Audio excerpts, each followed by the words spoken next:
Hello hi నమస్తే వెంకి. మొన్న ఒక న్యూస్ పేపర్లో చూడడం జరిగింది.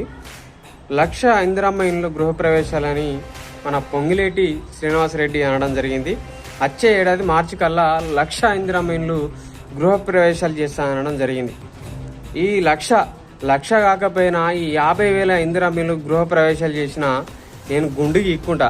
ఈ నా యూట్యూబ్ ఛానల్ వేదిక మీదుగా నేను గుండుకి ఇక్కుని బొట్లు పెట్టుకుంటా. ఏంది ఇప్పుడు ఇచ్చిన ఇందిరమ్మ ఇళ్ళకే బిల్లులు పడతలేవు. సగం పునాదుల వద్దకు లేపి ఆగిపోయిన దాఖనాలు ఉన్నాయి. నువ్వు వచ్చే సంవత్సరం మార్చి కల్లా నువ్వు ఎట్లా చేస్తావు? నువ్వు ఇచ్చిన శాంక్షన్ చేసినయే అక్కడక్కడ ఒకటో రెండో పూర్తయినాయి. నువ్వు వచ్చే మార్చి కల్లా నువ్వు 1,00,000 ఇందిరమ్మ ఇళ్ళు ఎట్లా పూర్తి చేస్తావు? మళ్ళీ ఇది జూన్ వరకు మరో 2 లక్షల ఇళ్ళు అట. మరో 2 లక్షల ఇండ్లు ఏప్రిల్ నుంచి 2వ విడత. ఎలా సాధ్యమైతే ఇది? నువ్వు ఇచ్చిన ఇళ్ళకే బిల్లులు వాడక మధ్యలో ఆగిపోయినాయి. అవి పునాదుల కానీ ఆగిపోయినాయి. ఒకటో రెండో అక్కడక్కడ ఎన్నో ఒకట పూర్తయినాయి తప్ప ఇందిరమ్మ ఇల్లు నువ్వు ఎట్లా పూర్తి చేస్తావు? మరి ఎట్లా హామీ ఇస్తానో నాకు అర్థమైతలేదు అని తెలియజేసుకుంటూ మీ వెంకీ. Thank you.